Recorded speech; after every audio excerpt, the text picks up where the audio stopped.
구독자의 취향에 따라 재생 속도를 변경하면 더 유용하게 동영상을 시청할 수 있습니다. 이 영상은 성경을 매일 한 장씩 읽는 효과가 있고 궁금한 부분을 해소할 수 있으며 맥락을 이해하는 데 도움이 될 것입니다. 출애굽기 28장. 출애굽기 28장의 키워드와 그 의미는 다음과 같다. 제사장 위임, 아론과 그의 아들들이 구별되어 세워짐을 뜻한다.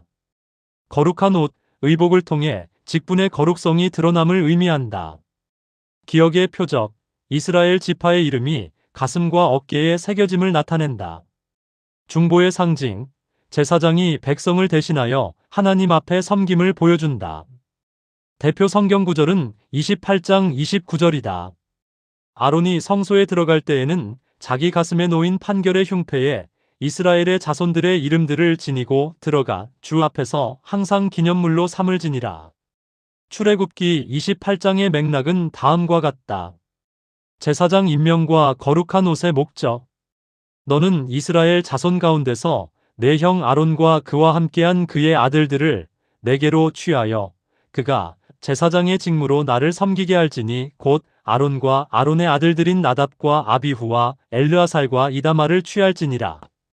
너는 내 형 아론을 위하여 거룩한 의복들을 만들어 영광과 아름다움으로 삼을지니라. 너는 마음이 지혜로운 자 곧 내가 지혜의 영으로 충만하게 한 모든 자에게 말하여 그들이 아론의 의복들을 만들어 그를 거룩히 구분하게 할지니 그리하여야 그가 제사장의 직무로 나를 섬기리라. 그들이 만들 의복들은 이러하니 곧 흉패와 애복과 겉옷과 수놓은 속옷과 관과 허리띠니라. 그들이 내 형 아론과 그의 아들들을 위하여 거룩한 의복들을 만들어 그가 제사장의 직무로 나를 섬기게 할지니라. 그들은 금실과 청색과 자주색과 주홍색 실과 고운 아마실을 취할지니라. 이 장은 하나님께서 아론과 그의 아들들을 이스라엘 가운데서 따로 취하여 제사장의 직무를 맡기시는 장면으로 시작된다. 이는 공동체 안에 아무 차이 없는 평면적 구조만 있는 것이 아니라 하나님께서 친히 세우신 거룩한 직분과 질서가 존재함을 보여준다. 하나님은 이들을 위하여 거룩한 의복을 만들라고 하시는데 그 목적은 단순히 화려하게 꾸미기 위함이 아니라 영광과 아름다움으로 직분의 거룩함을 드러내기 위함이다. 또한 그 의복은 사람의 감각적 취향에 따라 만들어지는 것이 아니라 하나님께서 지혜의 영으로 충만하게 하신 자들의 손을 통해 제작되며 바로 그 과정을 통하여 제사장의 구별됨이 외적으로도 선명하게 나타난다. 이처럼 제사장직은 기능적인 종교 노동이 아니라 하나님 앞에 서기 위해 특별히 구별된 직무이며 의복은 그 구별을 눈에 보이게 하는 표지로 주어진다. 직분의 구별에 대하여 고찰해보자. 제사장직은 일반적 역할이 아니라 하나님께 속한 거룩한 사명이다. 의복은 단순 장식이 아니라 그 직분의 표지이며 영화롭고 아름다움은 인간의 과시가 아니라 하나님의 거룩을 반영하는 방식으로 이해되어야 한다. 그러므로 구속 공동체 안에도 질서와 역할의 구분이 존재하며 그것은 특권의 과시가 아니라 하나님 앞에서 감당해야 할 책임의 구조로 주어진다. 애복과 견대. 그들이 정교한 솜씨로 금실과 청색과 자주색과 주홍색 실과 가늘게 꼰 아마실로 에봇을 만들되 에봇의 두 어깨 조각을 에봇의 양 끝에 연결하여 이로써 그것이 같이 연결되게 할지니라. 에봇 위에 있는 에봇의 정교한 허리띠는 에봇을 만드는 방법대로 에봇과 같은 것으로 만들되 금실과 청색과 자주색과 주홍색 실과 가늘게 꼰 아마실로 만들지니라.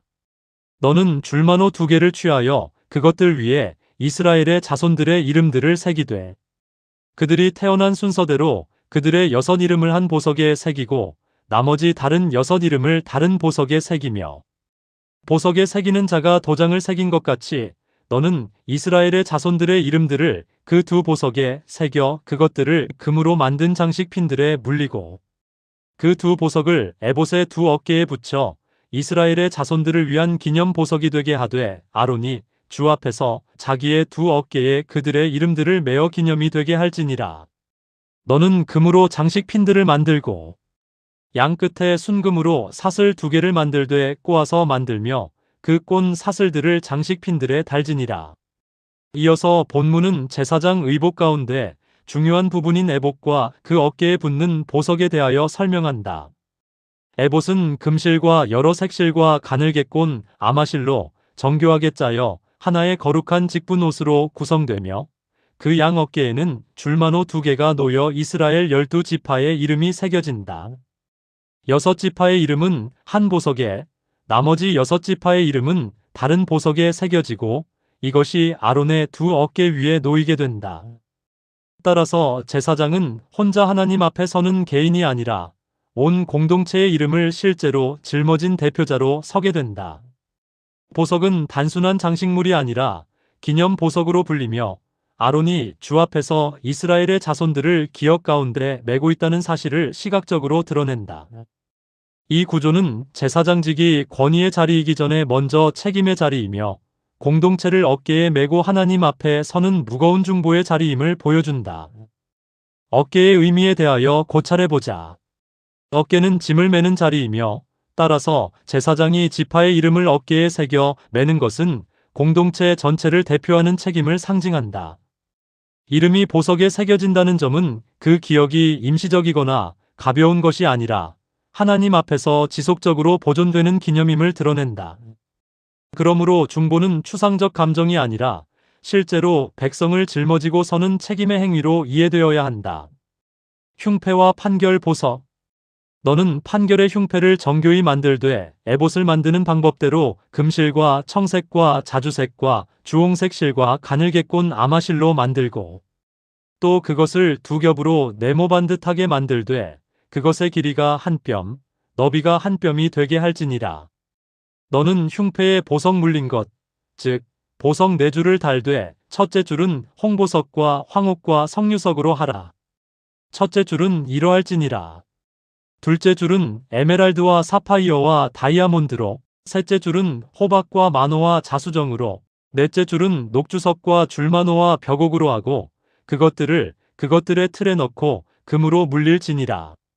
또 그 보석들은 이스라엘의 자손들의 이름들, 곧 그들의 이름들에 따라 12개며 도장을 새긴 것 같이 만들지니, 즉 그것들이 각각 그 12지파에 따라 각각의 이름을 지니게 할지니라. 너는 흉패 위에 순금으로 꼰 것의 끝에 사슬들을 만들고 또 흉패 위에 금 고리 2개를 만들어 흉패의 2 끝에 그 2 고리를 달며 흉패의 끝에 있는 2개의 고리에 금으로 꼰 2개의 사슬을 달고 그 2개의 꼰 사슬의 다른 2 끝을 2개의 장식핀에 고정시키며 그것들을 에봇의 앞쪽에 있는 에봇의 어깨 조각들에 달지니라.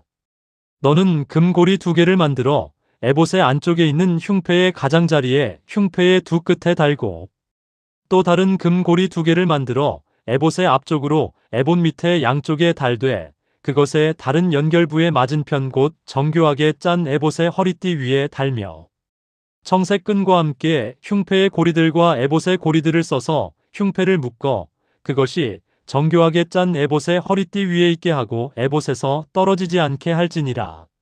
아론이 성소에 들어갈 때에는 자기 가슴에 놓인 판결의 흉패에 이스라엘의 자손들의 이름들을 지니고 들어가 주 앞에서 항상 기념물로 삼을지니라. 너는 우림과 둠밈을 판결의 흉패 안에 넣어 아론이 주 앞에 들어갈 때에 그의 가슴 위에 그것들이 있게 할지니라. 또 아론은 주 앞에서 이스라엘의 자손들에 대한 판결을 항상 자기 가슴 위에 둘지니라. 흉패는 에봇보다 더 직접적으로 제사장의 중보적 성격을 드러내는 기구이다. 12개의 보석에는 이스라엘 12지파의 이름이 각각 새겨지고 그것이 제사장의 가슴 위에 놓여 하나님 앞에 들어가게 된다. 어깨가 공동체를 짊어지는 책임의 자리를 상징했다면 가슴은 공동체를 마음 가까이에 품는 자리를 상징한다고 볼 수 있다.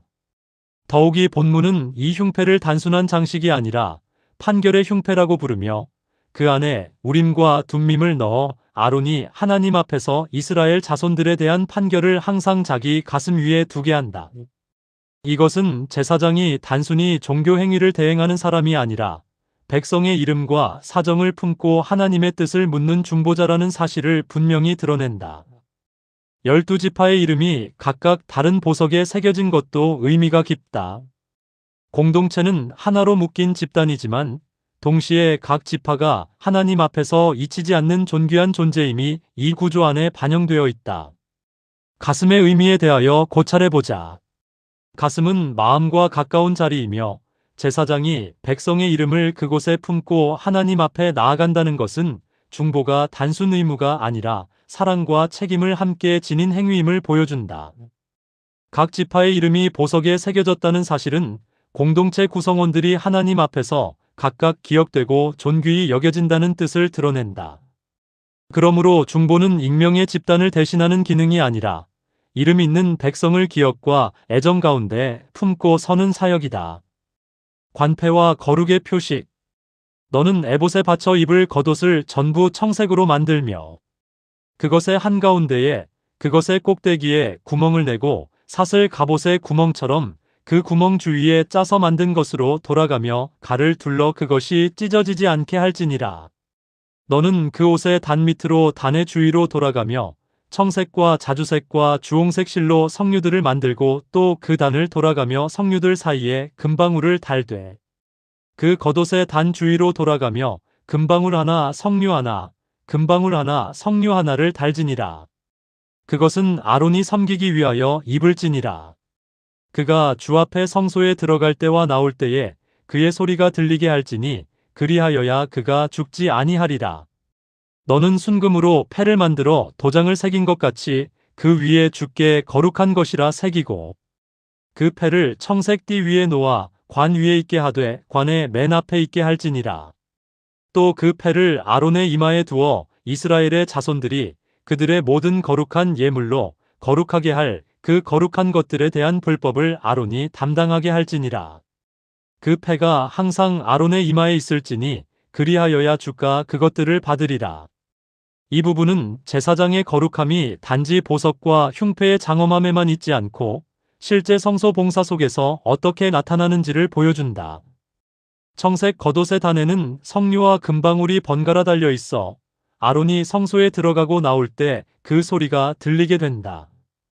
이것은 거룩한 공간 안에서의 봉사가 침묵 속의 무형행위가 아니라 하나님 앞에서 질서 있고 살아있는 직무로 수행되고 있음을 드러낸다.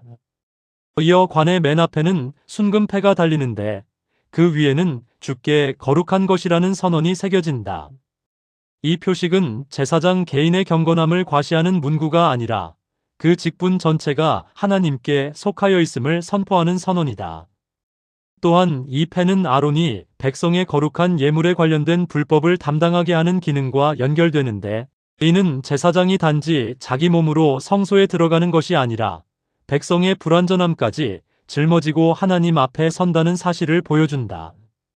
성결의 선언에 대하여 고찰해보자. 주께 거룩한 것이라는 문구는 제사장 직분의 본질을 가장 압축적으로 드러낸다.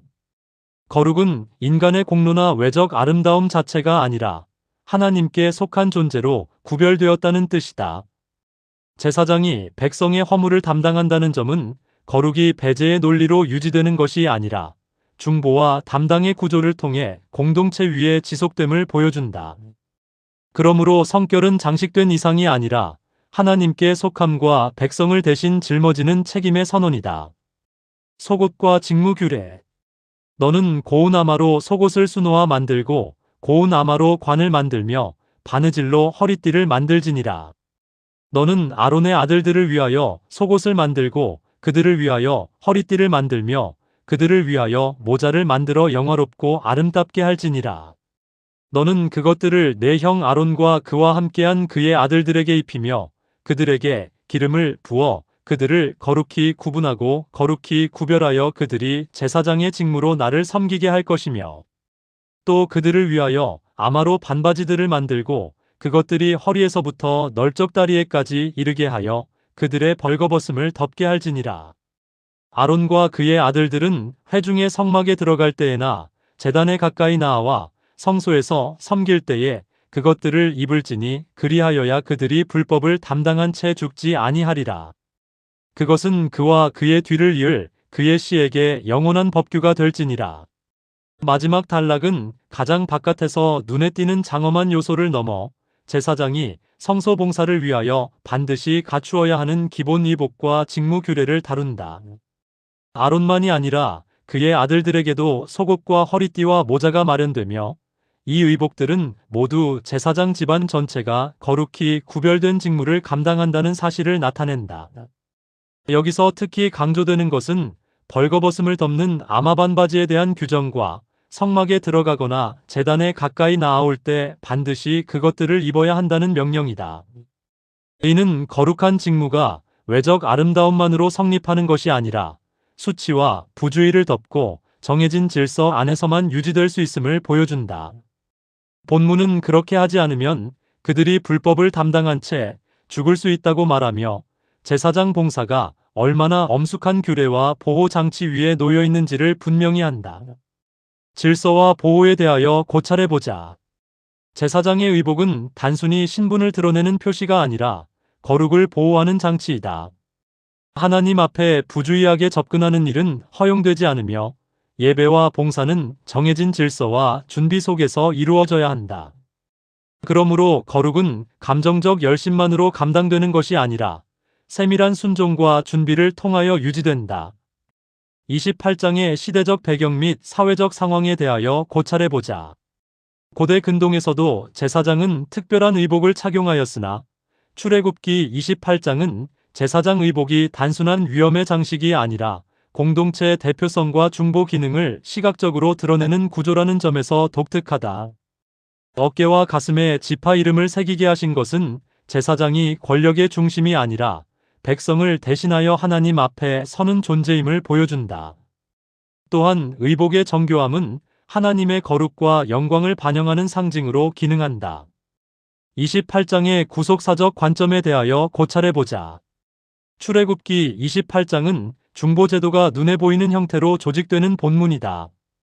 제사장은 백성의 이름을 어깨와 가슴에 지니고 하나님 앞에 나아가며 이로써 책임과 사랑을 함께 지닌 대표자로 세워진다. 또한 주께 거룩한 것이라는 표식은 제사장 개인만이 아니라 구속 공동체 전체가 하나님께 속한 백성이라는 사실을 집약적으로 보여준다. 이 구조는 장차 더 온전한 중보를 예표하는 모형으로 이해될 수 있으며 거룩이 중보와 담당의 구조를 통해 공동체 위에 유지된다는 사실을 드러낸다. 28장에서 가질 수 있는 질문은 어떤 것이 있을까? 왜 제사장 의복이 이렇게 정교한가? 하나님의 거룩과 직분의 존귀함을 나타내기 위함이다. 왜 지파 이름을 새기는가? 제사장이 공동체를 대표하여 하나님 앞에 서기 때문이다. 우림과 둠밈의 기능은 무엇인가? 하나님의 뜻을 묻는 판결의 도구이다. 주께 거룩한 것은 무엇을 의미하는가? 직분과 공동체가 하나님께 속했음을 선언하는 표식이다. 28장에서 느낄 수 있는 영적 메시지는 무엇일까? 중보는 책임과 사랑을 함께 포함하며 제사장은 백성을 짊어지고 품은 채 하나님 앞에 선다. 거룩은 외적 장식 자체가 아니라 하나님께 속했다는 선언과 그에 따른 순종의 질서 안에서 드러난다. 예배는 감정적 접근이 아니라 준비와 질서와 거룩한 규례 위에 세워진다. 구속 공동체는 대표성과 중보의 구조 안에서 하나님과의 관계를 유지해 간다. 출애굽기 28장은 제사장 의복과 직분 규정을 통하여 중보와 거룩의 질서를 구체화하며 하나님과 백성 사이의 관계가 대표성과 기업과 담당의 구조 안에서 어떻게 유지되는지를 분명히 증언하는 장이다. 아멘. 주 예수여 속히 오시옵소서. 더 널리 알리기 위하여 구독, 좋아요, 댓글에 아멘을 부탁드립니다. 감사합니다.